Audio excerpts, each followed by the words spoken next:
સુરતમાં ફોર્મ પરત ખેંચવાના છેલ્લા દિવસે રાજકારણ ગરમાયું છે। વોર્ડ નંબર 1ના કોંગ્રેસના ઉમેદવાર બોની પટેલ ફોર્મ પરત ખેંચવા પહોંચતા વિવાદ સર્જાયો છે।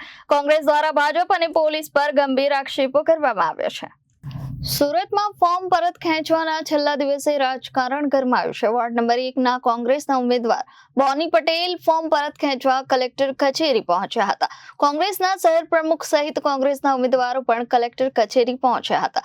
કોંગ્રેસ દ્વારા આક્ષેપ કરવામાં આવ્યો છે કે ભાજપના કાર્યકર્તાઓ સાથે સાદા ડ્રેસમાં પોલીસ કોંગ્રેસના ઉમેદવારને લાવી હતી। આ સમગ્ર ઘટનાને લઈ કોંગ્રેસે લોકશાહીની હત્યા કરાઈ હોવાનો આક્ષેપ કર્યો છે।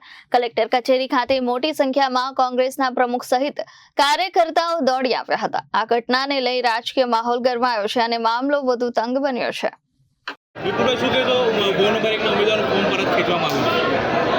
અમે સામાન્ય ચૂંટણી ચાલે છે સુરત મહાનગરપાલિકાની, એની અંદર અમે નવયુવાન, એકદમ નવયુવાન, જે સમાજનો ચહેરો છે, જે સમાજની અંદર સેવા કરે છે એવા યુવાનોને અમે ચૂંટણીમાં ટિકિટ આપી છે।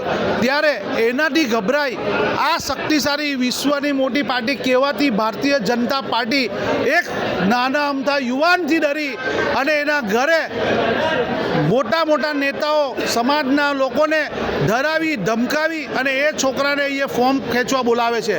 અને જે વાત છે કે આ એક સામાન્ય ચૂંટણી છે, યુવાનો માટેની, સમાજના સેવા માટેની એક નાની અમથી ચૂંટણી છે। એ ચૂંટણી લોકશાહીની ચૂંટણી છે, એ પણ વિશ્વગુરુ કહેવાતા વડાપ્રધાન નરેન્દ્ર મોદીના ચેલા ચપાટાઓ આજે આ પ્રદર્શન કરી રહ્યા છે। એક યુવાનને ચૂંટણી નથી લડી શકતા કારણ કે એ લોકોને પ્રજા સ્વીકારતી નથી। આ પેપરના વાઘ છે, ફાકા ફોજદારો છે, એ લોકોની શક્તિ નથી કે કોંગ્રેસને હરાવી શકે, યુવાનોને હરાવી શકે। ભાજપના નેતાઓ સંકળાયેલો હતો, સંપર્કમાં હતો, એવી પણ વાત એમના ઘરે ભાજપના નેતા 2 દિવસથી બેસે છે, તે છતાં એ યુવાન અમારા સંપર્કમાં હતો, અમારી સાથે તો છેલ્લા 2:30 વાગ્યા સુધી એ મારી સાથે વાત કરી છે।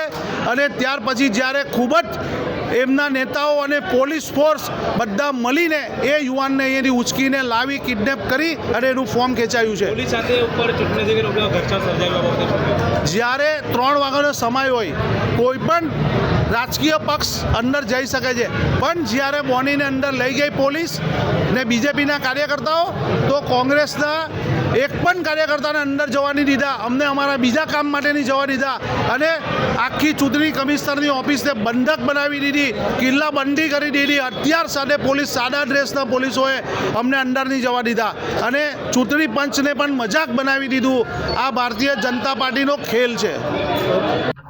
Bureau report Janadesh news, Surat.